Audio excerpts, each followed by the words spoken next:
300 millions d'euros investis. Ouais, c'est déjà un chiffre énorme. Et c'est pas fini. 72 millions de pertes évaporées en une seule petite année. Rien que ça. Et le pire, 66 millions dépensés, attention, uniquement pour financer la fermeture de la boutique. C'est vertigineux. Et tout ça, pour un projet industriel qui aura eu une durée de vie d'à peine 26 mois.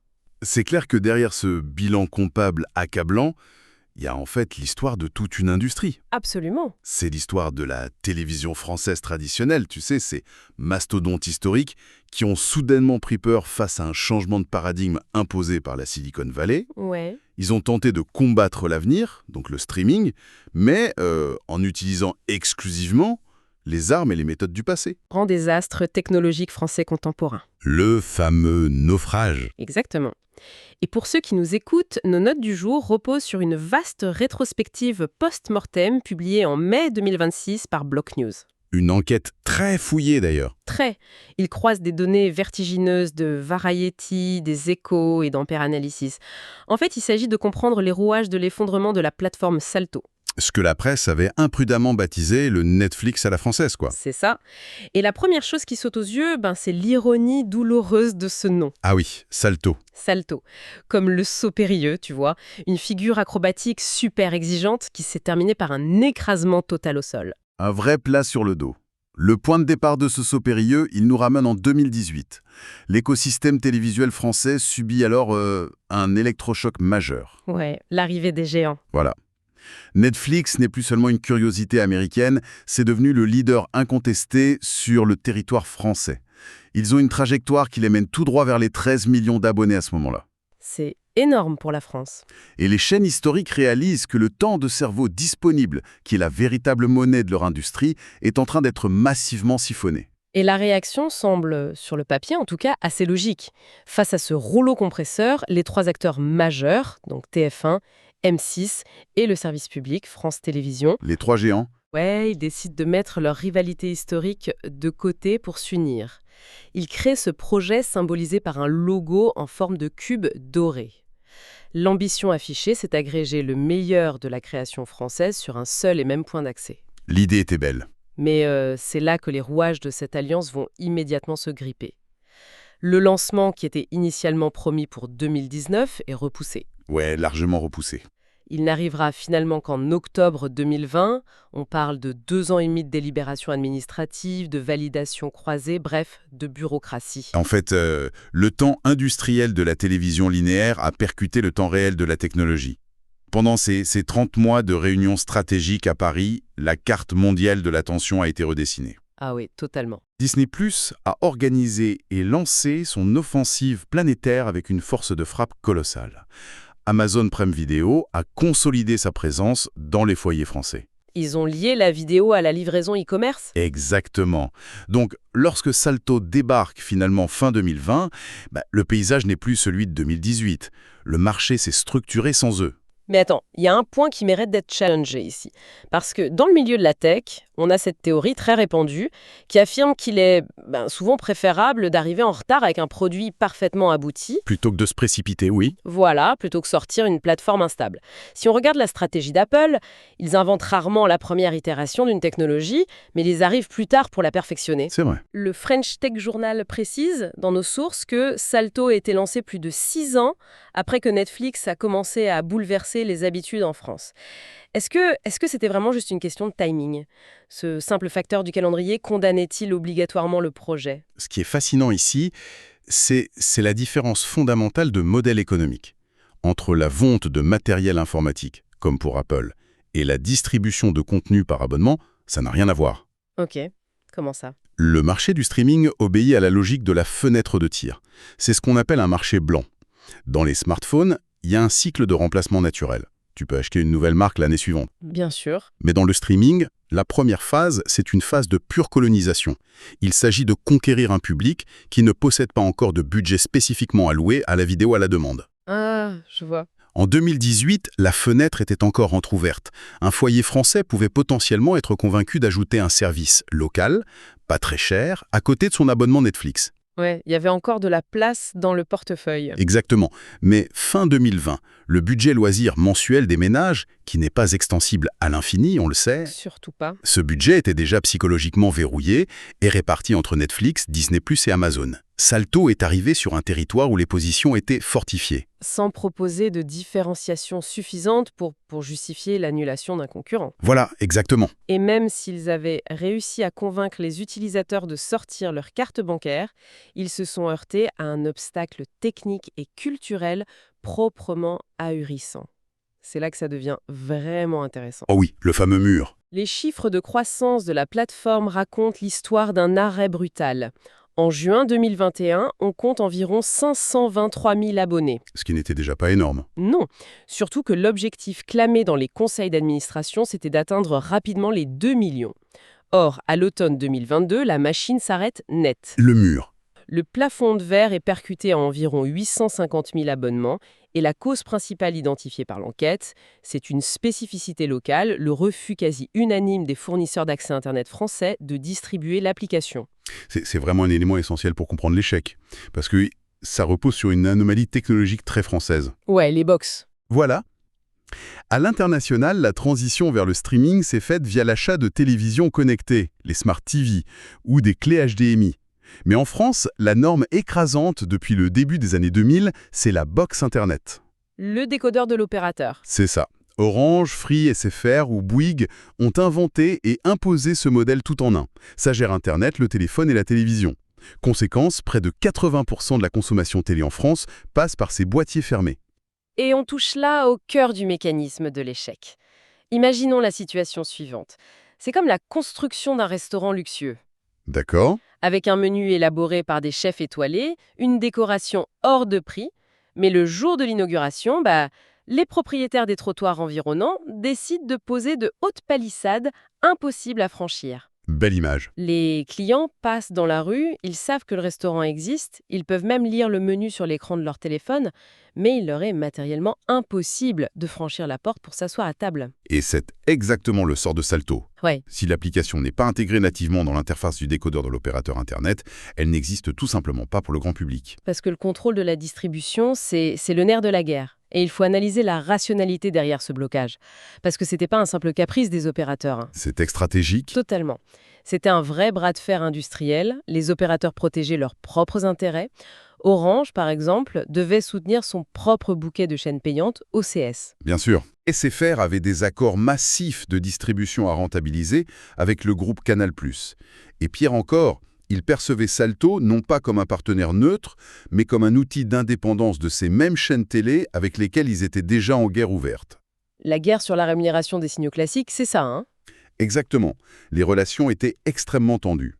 Ce qui amène quand même une question évidente sur le traitement de faveur accordé aux concurrents. Parce que les applications de Netflix, Disney+, ou Prime Video, elles sont bel et bien présentes et super visibles sur les pages d'accueil de ces fameuses box. Ouais, mais la différence réside dans le rapport de force financier. Quand un géant mondial frappe à la porte d'un opérateur, la dynamique s'inverse. L'opérateur en a besoin. Voilà. Les opérateurs français avaient besoin de Netflix pour vendre leurs abonnements fibre optique haut de gamme. Et surtout, ces plateformes américaines avaient la capacité financière de payer. Ah, les péages numériques. Exactement. Ils pouvaient négocier des accords de partage de revenus extrêmement lucratifs, voire payer des frais d'intégration colossaux. Salto, avec son modèle économique fragile, refusait ou était tout simplement incapable de s'aligner sur ces péages. Donc relégué au smartphone. Voilà, banni de l'écran principal du salon, dans un pays où la télé se consomme massivement sur le grand écran familial. Logiquement, face à un mur de distribution aussi hermétique, n'importe quelle jeune entreprise technologique réagit, quoi. C'est la base de la survie dans la tech. On pivote. On pivote. Si le canal A est bloqué, on passe au canal B. On révise le produit, on change les tarifs, on trouve une faille. Alors pourquoi la structure de Salto est-elle restée complètement figée, attendant que le temps passe ? C'est le cœur du drame interne. Nos notes montrent que l'explication ne se trouve pas dans la tech, mais dans une salle de conseil d'administration totalement paralysée. On parle d'un monstre à 3 têtes, avec des intérêts incompatibles. Et l'anatomie de cette gouvernance permet d'expliquer l'absence de pivot. Le capital était divisé entre 3 entités avec des cultures opposées. D'un côté, tu as le groupe TF1, Chaîne privée leader qui voulait créer une vitrine prestigieuse avec des séries exclusives à gros budget. Pour faire du premium, comme les Américains. C'est ça. Ensuite, le groupe M6, réputé historiquement pour sa gestion ultra rigoureuse des coûts. Eux, ils voyaient plutôt Salto comme un moyen de monétiser leur fonds de catalogue et leur rediffusion sans trop dépenser. Réduire les coûts au maximum. Ouais. Et enfin, France Télévisions, financée par l'argent public, dont l'ADN et l'accessibilité au plus grand nombre, eux militaient logiquement pour une plateforme très bon marché, voire gratuite, financée par la pub. C'est un peu comme essayer de conduire une voiture qui aurait 3 volants distincts. Quelle horreur! Chacun relié mais à un essieu différent, avec 3 pilotes qui veulent aller au nord, au sud et à l'est en même temps. La construction de la plateforme n'a jamais été guidée par l'obsession de résoudre un problème pour l'utilisateur final. Non, c'était de la politique. Est-ce qu'ils construisaient réellement un écosystème ou essayaient-ils juste de créer un compromis pour satisfaire le conseil d'administration? Les analyses financières le confirment. Face à l'incapacité de trancher, ils ont opté pour le pire choix, le compromis permanent. Salto n'était ni premium, ni gratuit. Juste tiède. D'une tiédeur éditoriale frappante. L'industrie appelle ça une boîte à contenu.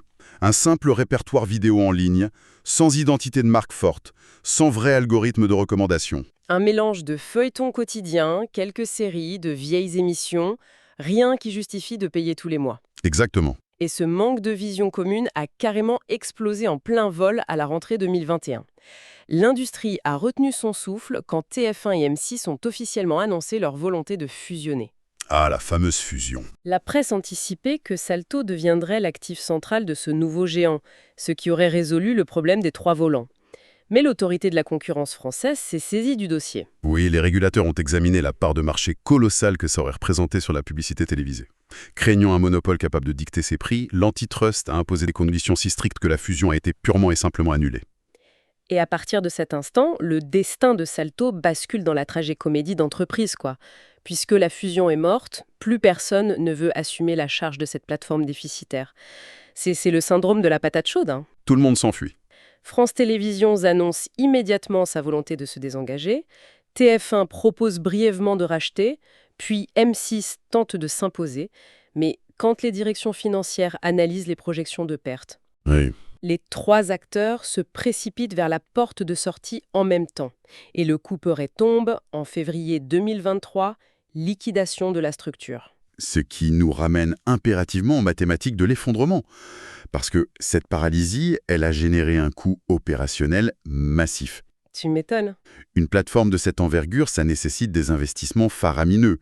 Faut héberger la vidéo sans latence, acquérir les droits des séries, renouveler le catalogue, payer le marketing. Faisons le calcul de ce gouffre financier à haute voix, parce que ça laisse sans voix. Même dans la phase la plus optimiste, avec 850 000 abonnés payant environ 7 € par mois, 7 €, ouais. le revenu brut mensuel plafonnait à moins de 6 millions d'euros. Sur une année, on parle d'un maximum de 71 millions d'euros de chiffre d'affaires. Et ça, c'est en ignorant ceux qui se désabonnent. Ceux qui arrivent tout le temps. Face à ça, rien que pour l'année 2022, les charges d'exploitation et l'achat de droits se sont élevées à plus de 72,3 millions d'euros. La marge brute était donc par essence structurellement négative. Chaque nouvel abonné nécessitait des dépenses marketing si lourdes que le coût d'acquisition n'était jamais rentabilisé. Jamais. Non, le point mort financier s'éloignait à mesure qu'il grandissait. C'est un modèle mort-né. Même avec le double d'abonnés, la structure technologique aurait aspiré toutes les marges. Et les conséquences sur les bilans des maisons mères ont été hyper brutales. La rétrospective met en lumière un chiffre choquant concernant le groupe M6.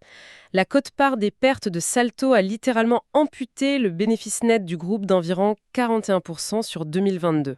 Près de la moitié des bénéfices évaporés. Une chute libre passant de plus de 280 millions d'euros à moins de 166 millions.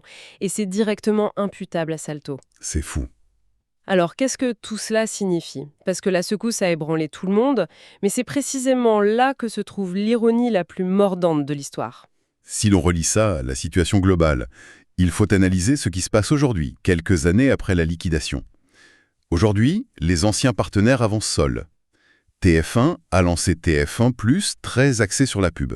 M6 a déployé M6+, pour rentabiliser son catalogue. Et France.tv s'est imposé comme l'offre de service public de référence. Et séparément, ils connaissent des croissances spectaculaires. Ils engrangent des utilisateurs, augmentent leurs revenus publicitaires et atteignent l'équilibre. Ils réussissent seuls exactement ce qu'ils ont raté ensemble. Ce qui prouve bien que ce n'était pas une incompétence technique globale ou un désintérêt du public pour les séries françaises. C'est l'enseignement fondamental en stratégie. L'union ne fait pas toujours la force. Exactement. Le désastre illustre l'échec d'un dogme européen très ancré, l'idée qu'additionner de grandes entités institutionnelles crée automatiquement un champion national. Ouais, le fameux Airbus de la télé. Mais le marché numérique ne fonctionne pas comme ça. L'accumulation de 3 visions compromises produit une absence totale de vision.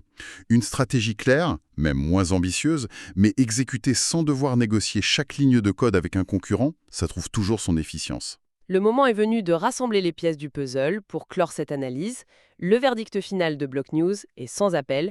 Réduire l'échec de Salto à la seule domination de Netflix, c'est un raccourci trop facile. Complètement. Le crash, il s'explique par ce marché français fermé, bloqué par les opérateurs, et par une culture managériale archaïque. Ils ont affronté l'économie de l'attention avec les réflexes défensifs du XXe siècle. C'est un cas d'école chirurgical.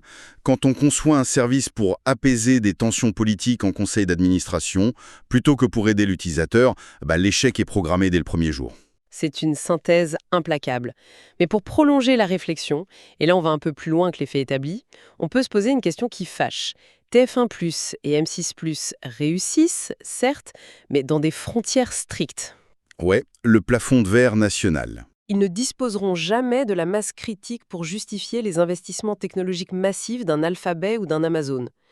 Ceux qui nous écoutent peuvent se demander, la prochaine étape logique, ce serait pas d'abandonner complètement leur propre plateforme. Tu veux dire la désintermédiation totale? Ouais. Maintenir une infrastructure performante, ça coûte des fortunes en serveurs, en ingénierie. C'est économiquement très lourd d'être à la fois le créateur et le constructeur des tuyaux, c'est vrai. L'avenir de ces grands groupes historiques, ce serait peut-être une métamorphose totale. Cesser d'être des distributeurs pour devenir d'immenses studios de production purs. Ils produisent d'excellentes séries françaises et ils vendent ces catalogues premium aux plus offrants. À ceux qui ont déjà gagné la guerre de la distribution, quoi. Exactement. À Netflix, YouTube ou Prime, ils délèguent définitivement la tuyauterie technologique à ceux dont c'est le vrai métier natif. Ce serait un changement de paradigme vertigineux.